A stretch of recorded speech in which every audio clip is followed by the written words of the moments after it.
All right, we're down here in the basement. It's like 20 degrees outside. I got the kayak in here. And today we're gonna talk about how to put the Lowrance Point 1 or any other similar accessory onto your Wilderness Systems Flexpod. This is the way that I feel is best. Obviously you can customize it the way you want so that it's the way you like it. But this is the way that I feel has been the most durable and the easiest to manage. So let's get into it. First things first, I put the Lowrance Point 1 on the Flexpod there in the middle. That is an area that is open for it. It's nice and flat. And I have my wires coming out the side. And one little secret you can do, I do have a battery wire that goes in here and it goes inside of the front hatch. You can take your wires and actually run the wires underneath your where the little foot pedals go, and you take a drill and you're going to drill a hole in here, and underneath this there's actually an open spot underneath, and you can put your wires underneath this little rail here. And you use your zip ties just like this, and you're gonna drill and put them in there. And then your wires will be out of the way and they will fit perfectly in this little area here, so that then you can run them to your fish finder, which I have right here. So the Point 1 is on the top. I have the wires coming out the side, and what I did is I put some electrical tape on them for some durability to keep them all together. And then I just kind of cut a little hole out. The thing with the Flexpod is that it's really thin, cheap plastic, so it's really easy to cut and make it the way you want. And before I show you too much of the inside, I put like a weather stripping here, and that keeps water coming in, or it keeps water from coming into the Flexpod. And I actually keep a sponge in the bottom of the Flexpod, right down there on the bottom. I'll put the sponge in, and when I put the sponge in the bottom, it keeps the water that does get in if you're in some heavy rain, or maybe if you're in some big waves. Any water that does come in, it will soak it up in the sponge. So let me show you my transducer setup real quick. I just used the basic Lowrance, the little bracket that it comes with. I do have some electrical tape right there. The reason you want to put electrical tape there is when you pull up the transducer, if you're going up on a ramp or you're in a shallow water, it is going to hit right here. Your wire is going to hit right there, and it's going to wear out your transducer wire. So it's important that you put electrical tape there so it provides some durability and some protection for your wire, because these transducers are not cheap.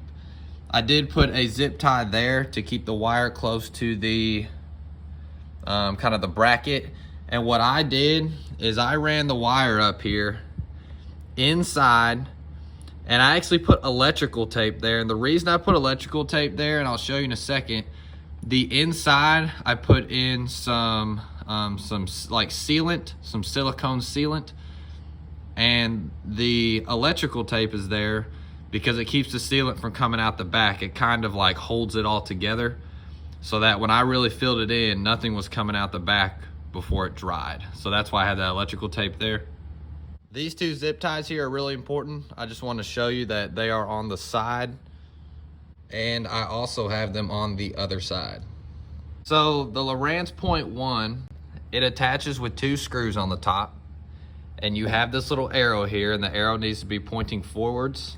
And when you calibrate that, the best thing to do, in my opinion, is you need to get just the compass app on your phone, so that you can match up what this says and also what your phone says. Because I mean, then you'll have at least 2 different measurements of what degrees you are pointing at, just so you can make it more accurate. Now, Lowrance does suggest that you put it in a flat area, but it does not have to be perfectly flat. Mine is on a little bit of a,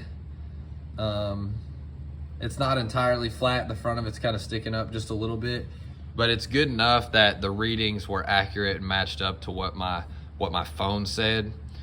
Now, you do not need to put anything around this. The reason you don't need to put anything around this is because this actually has a little gasket that is sticking out of the bottom. So when you tighten it down, that gasket gets tight and no water is going to get in here. So this is the inside of the Flexpod. Down here is all my wires. Up here is where the 0.1 attaches. You can see that the wire actually has to come through the bottom, and I just cut holes for that. And I put 2 really big washers on here. The reason you want to put big washers on here is so that it keeps the 0.1 from pulling out or maybe damaging the plastic, maybe something bumps into it. Basically, it just gives you some more protection so you don't accidentally rip it out, because you never know what can happen when you're on the water. All right, so the inside of the Flexpod, we have a lot going on here. And it looks busy and it looks complicated, but it's actually really, really simple. And when I kind of built this a couple years ago, I have never changed it. I haven't touched a single thing in here. It has all been just the perfect setup in my opinion. But we have the 0.1 cable coming out here, and it comes out and goes down into the Flexpod. You have your transducer cable. I have my battery cable that's coming out here. And then you also have your yellow wire, your red, all your fuses, which is pretty simple stuff here. Your positives, your negatives, all the different wires here. Now earlier I showed you the zip ties on the outside of the Flexpod. The reason we use the zip ties is because in a kayak, you get a lot of extra transducer cable, way too much. And you also get a lot of power cable as well. And I take that extra transducer cable and I actually zip tie it together here, and then I zip tie it to the Flexpod, and it is solid here. It cannot move no matter what. And I don't need it to move because my transducer is not going to change, and how I have my setup is not going to change. So when I put this in here, the idea was for it to be permanent. Now when you put your zip ties in the Flexpod, you need to make sure that the square part is actually inside of the Flexpod. If the square part is inside of the Flexpod, the zip tie on the outside does not affect how it fits in the kayak. You could put 100 zip tie loops on the outside and it will not affect how it fits. And when you go about this, you'll see that as long as you keep this part inside, you're good. You can run as many as you need to. So the first step really is to take your extra wire, put it all together, and basically attach it to the wall of the Flexpod. I did that here with some 0.1 wire, and I did that here with some other wire. So I got all kinds of stuff lining the walls here, and it's not going to come off. It's on there really good. Now, down on the bottom, and this is what makes it different. Down on the bottom, you have this plastic thing going across here. And what that is that's your NMEA network. You have to have that network for your 0.1 installation. And you also use the network for other things. This is the one I got here. And the reason you have that network is because the 0.1 has to be attached to everything else. You can't just run your 0.1 right to the fish finder. It all has to go into this network here. And it kind of depends on what unit you're running, but I have power, transducer, I have the 0.1. It all goes into this little network, and the way it attaches is the same as how your wires attach to your Lowrance unit. And I'm not gonna get into detail too much on that, just because it depends on what unit you're running. If you're running 2 units, you could also use that. But I did the same thing with that. I put it down in the bottom of the Flexpod, and obviously it's water resistant and everything. And I zip tied it to the wire that is zip tied to the Flexpod. And it cannot move now. It is stuck there. And what this creates here is a big open spot right here.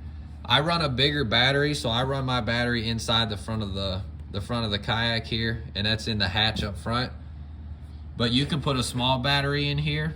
You can do whatever you need, but with this setup, your wires are stuck to the wall. Your network is stuck to the wall, stuck to the bottom, and you can actually expand it on the sides if you need to, and you may have to move it for that, but this creates open space. And what you can do with this 0.1 wire, you can get it set up in a way that when you open and close it, when you open and close the Flexpod, the wire just folds down with it. The wire is not in the way. So when I open it and close it, I never have to worry about this. And you can make the wire a little tighter if you want to. So when you open it up, it's kind of tight, and when you lower it down, but it just folds in there. And so the key is to make sure that your 0.1 wire is somehow anchored down here. It needs to be stationary down here so that when you pull up the lid, it gets tighter. You don't want 3 feet of flex, or you don't want 3 feet of 0.1 wire to come out.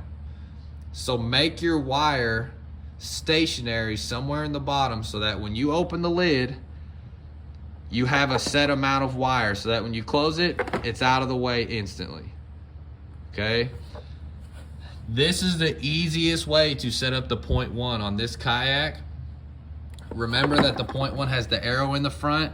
I just used a regular compass app to help me kind of like proof that I do have it aimed in the correct direction. And it does not have to be on a perfectly flat piece of the boat here. Like there really isn't many flat spots on the kayak, but it's good to keep it here. The reason you can put it here, this fits perfect here.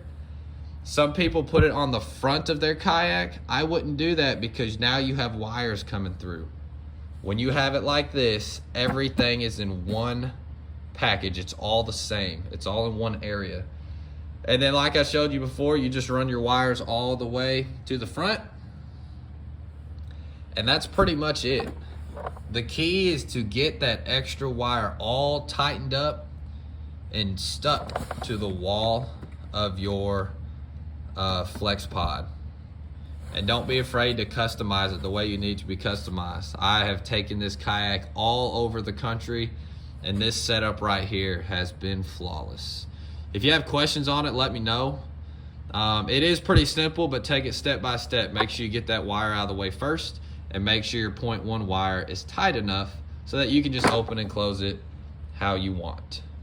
I think that's it. If anybody has questions on this setup, let me know. I know a lot of people still use the Flexpod on all the Wilderness Systems kayaks, and hopefully this helps somebody.